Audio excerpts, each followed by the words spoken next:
Jésus est-il Dieu? A-t-il affirmé être Dieu? Certains qui nient la divinité de Jésus affirment qu'il n'a jamais déclaré être Dieu. Il est vrai que nulle part dans l'Évangile, on ne voit Jésus prononcer les mots « Je suis Dieu ». Cela ne signifie toutefois pas qu'il n'ait jamais prétendu être Dieu. Alors Jésus est-il Dieu? Oui, Jésus affirmait être Dieu. Prenons par exemple les paroles de Jésus dans Jean 10, verset 30. « Moi et le Père, nous sommes un ». Il suffit de considérer la réaction des Juifs à cette déclaration pour comprendre qu'il prétendait être Dieu. Ils ont tenté de le lapider précisément pour cette raison. « Toi qui n'es qu'un homme, tu te fais Dieu ». Jean 10, verset 33. Les Juifs ont parfaitement compris ce que Jésus affirmait, sa divinité. Lorsqu'il a déclaré « Moi et le Père, nous sommes un », il affirmait que lui et le Père sont de même nature et de même essence. Dans Jean 8, verset 58, Jésus a déclaré « En vérité, je vous le dis, avant qu'Abraham ne soit né, je suis ».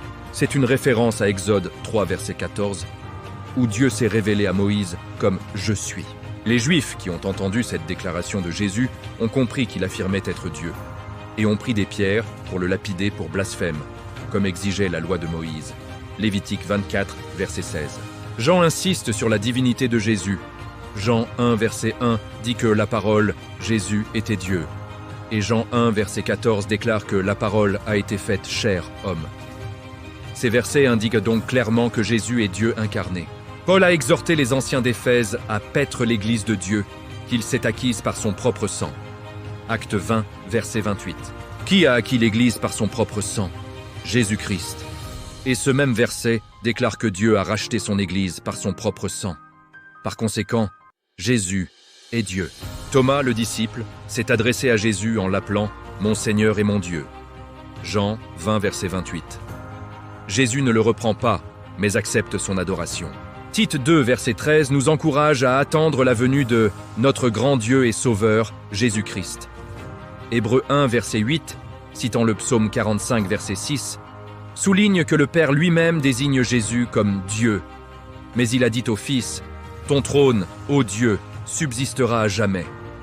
Le sceptre de ton règne est un sceptre de justice. » Le fait que le Père l'appelle Dieu atteste que Jésus l'est réellement.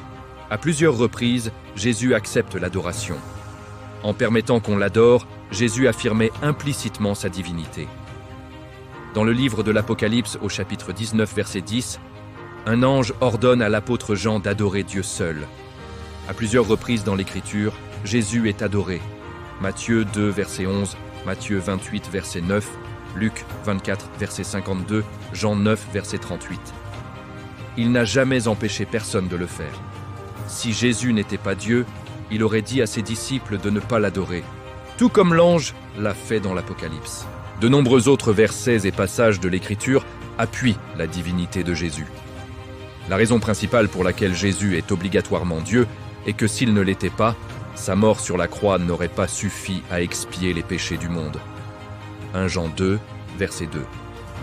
Une créature ne pourrait payer le prix infini du péché contre un Dieu infini. Or, Jésus est un être incréé. En tant que Dieu, il pouvait payer un tel prix infini. Jésus est sans péché et pouvait donc prendre sur lui tous les péchés du monde. 2 Corinthiens 5, verset 21. En tant que Dieu incarné, il a pu mourir et ressusciter, prouvant ainsi sa victoire sur le péché et la mort. Jésus est-il Dieu? Oui. Jésus a affirmé être Dieu. Ses disciples ont cru en lui, et le salut n'est possible que s'il est Dieu.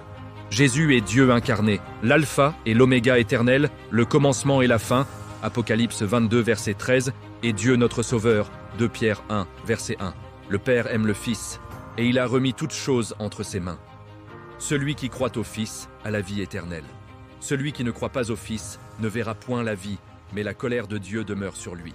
Jean 3, versets 35 à 36.